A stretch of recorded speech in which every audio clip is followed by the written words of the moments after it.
today I wanted to share some tips on becoming a Gator. So this was a requested video. It's summertime, maybe you're going into your senior year and you're about to apply for colleges.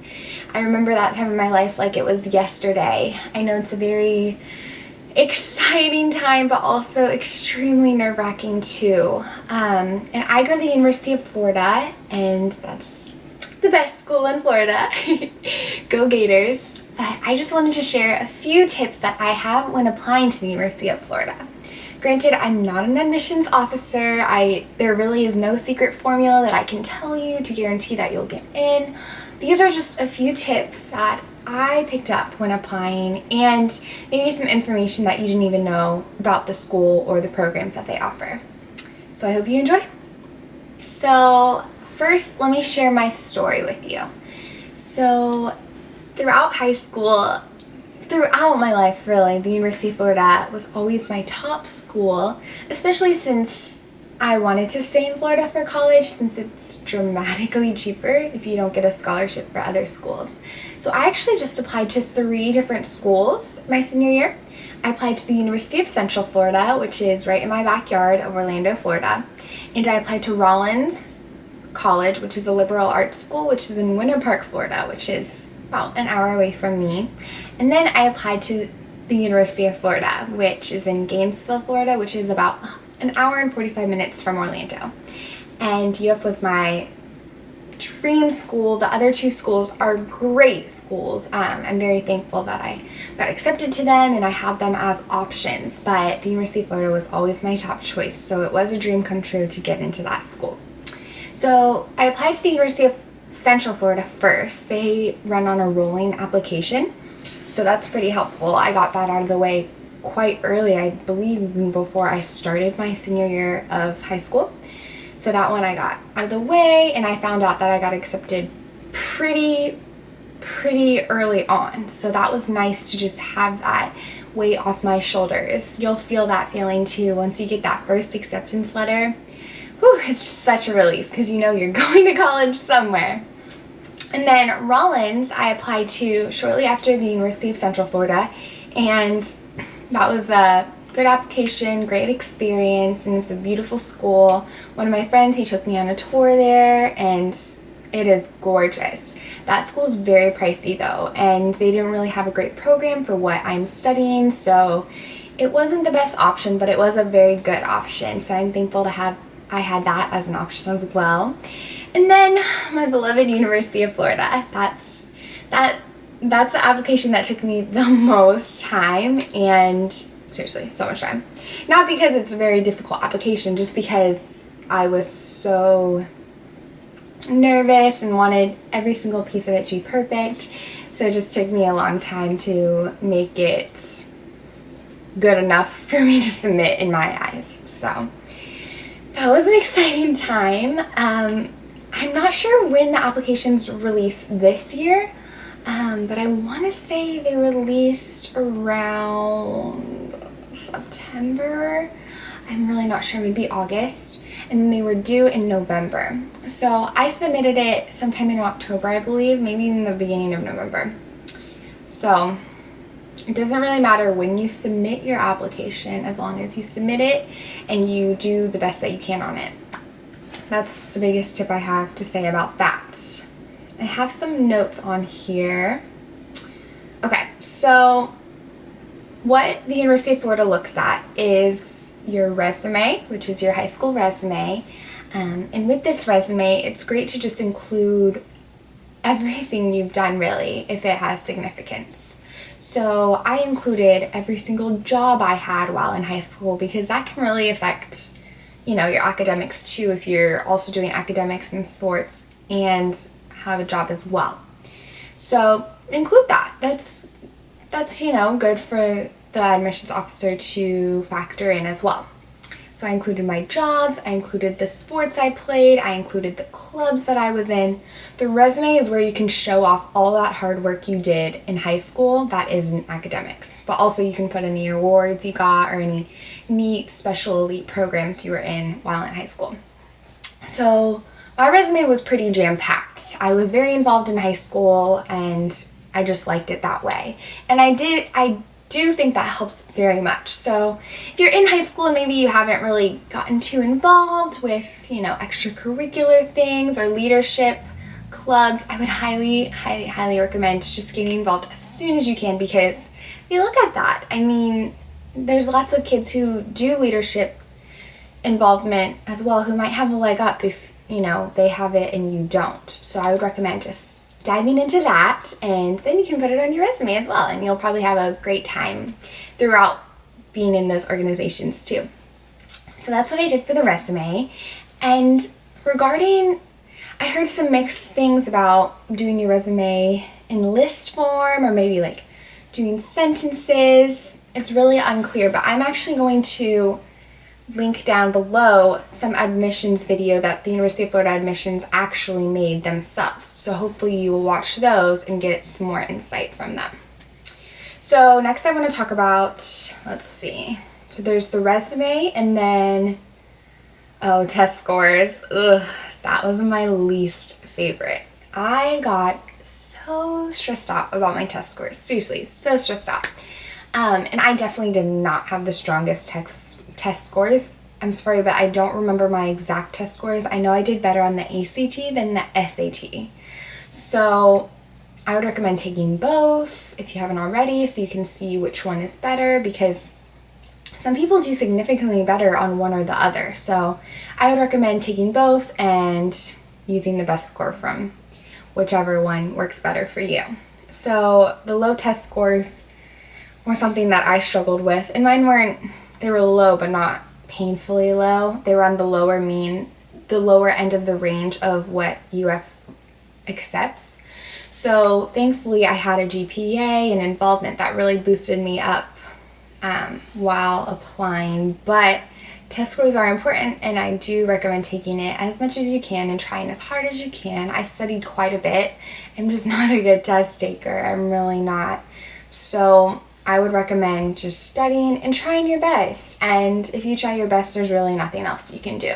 And thankfully it worked out for me. I tried my best and I got accepted. So really, I think that's just the key. Okay. Now I want to talk about GPA. So GPA was something that I wasn't really too worried about, because my GPA was quite high because I took a lot of dual enrollment courses. So hopefully your high school has dual enrollment courses. If not, there's always AP classes, and those are great as well. Many students who go to UF and get accepted have taken AP courses and passed the exams, and then they can get rid of some of those gen eds once they're in college. But I chose to do dual enrollment courses, and this is where I took college level courses at the community college in Orlando, which is Valencia Community College. And I love Valencia. I had a wonderful experience, and this is definitely one of the best decisions I've made in high school, was to dual enroll. I just love it so much, and I'm so thankful for it, because the school board system actually paid for my college courses, all my books and everything, while I was in high school to take those college level classes. So I came into college with 60 credits, which is quite a lot, and so I technically came in as a sophomore, junior, because I had so many credits. And this really boosted my GPA, because since these are college level classes, they were weighted more than just a regular, high school class. So my GPA was fairly high. And even if you don't take those classes, if you take honors or just really try hard, the admissions officer will take note of that. But if you're in high school and you still have the chance to take AP classes or dual enrollment classes, I would definitely recommend doing that, because your GPA just gets so high. And then, that's definitely a good thing when admissions officers see that you went above and beyond to take the more challenging classes than just take the regular high school classes. So definitely recommend doing that. And lastly, I want to talk about the essay. So the essay is something that really freaked me out, and it took me a long time to write it, a long time. So this essay, my prompt was, what is the good life? And this is kind of a campaign that UF is doing. There's even a course that all freshmen are required to take called The Good Life. and this just dabbles into creating your happiest, most successful life in your opinion. So when I was writing What is the Good Life, I was just so lost. I mean, there's so many factors that go into creating a good life, in my opinion. So I kind of did a spin on it. I started talking about flowers and just how they inspire me, and how flowers, I know this sounded really crazy, but I swear I put it together. So flowers, just how they live a good life, and how, flowers, like, they don't compete with each other, and they work hard, like, be resilient, and they keep growing through the cracks of the sidewalk. Like, I'm just butchering it right now. You probably think my essay is crazy, but, just do something unique that shows your personality. Like, if you know me, of course, I'm going to write about flowers or something of the sorts. So do something that your friends, your family would expect you to do, because these admissions officers, they're reading so many essays. They're reading so many boring cookie cutter essays. They want to read something that makes them feel something, that makes them see you without seeing you. They want to know you without, physically getting to know you, because they don't have that opportunity yet. So be unique to you and do something different. When one of the admissions officers came to my high school just to talk with students and answer any questions, she actually said, write about food if you want. And I was like, whoa, really? Like, you can be that silly? And she's like, yes. I mean, if you can talk, if What is a Good Life is driving through McDonald's at midnight for you, write about that.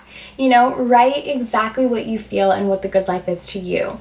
I'm not sure what the prompt is this year, but if it is that, I hope those tips will help. But even if it's not what is the good life, I'm sure you can take those tips with whatever the prompt is. They want to see you. They want to see unique. UF is not some, like, really strict, I mean, it's a really, it's like, don't take it too seriously.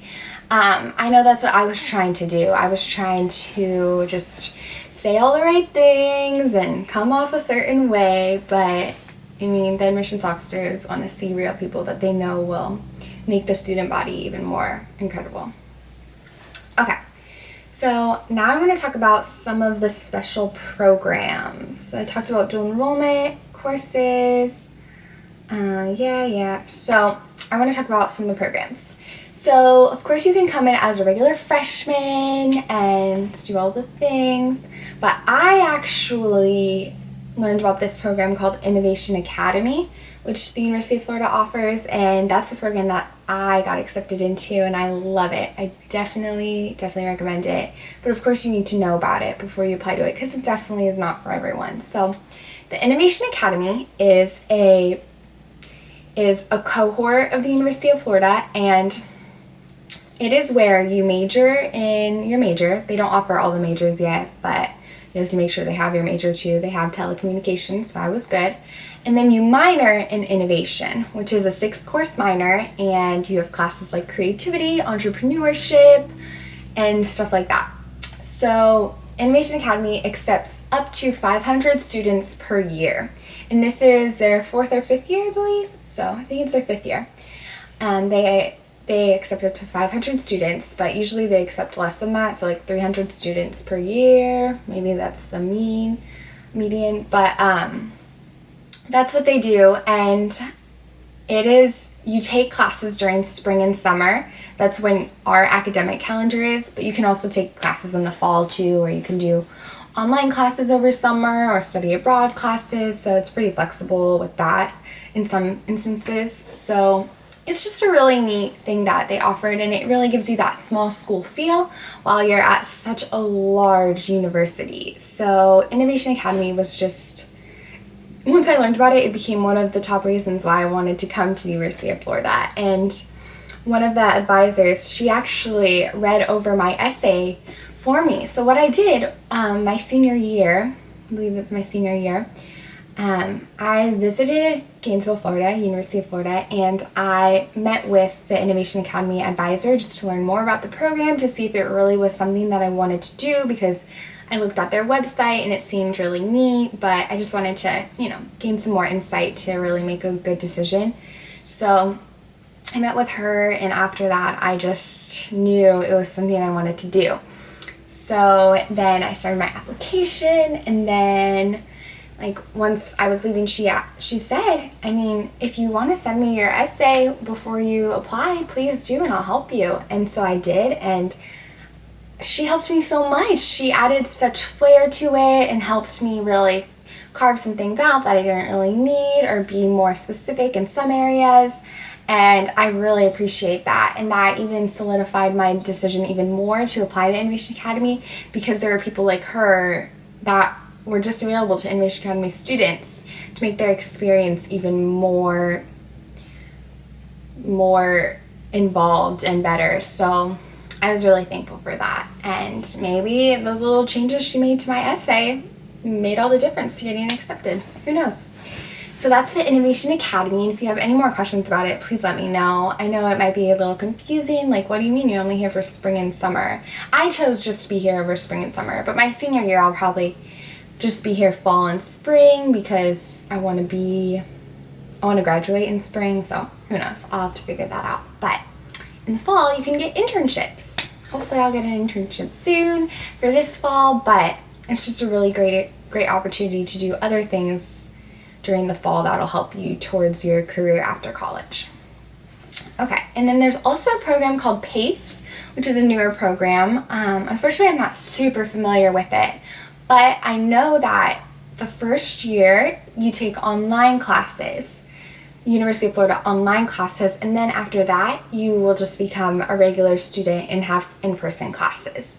So PACE, it might not sound ideal, especially if you're not comfortable with online classes, but I do have a lot of friends who, well, not a lot, a couple friends who do PACE, and they've had a good experience. I mean, they're making the best of it. So I have one friend who is actually very involved with school and still taking just the PACE online classes. So you can choose to take the classes remotely, or you could move to Gainesville and just dive in, get involved, rush, join clubs, and do all that jazz. So hopefully you can learn more about that. I know there's many resources about that, and UF has some information about it too, but it is a very new program, so I think everyone's learning about it just as much as, you and I are.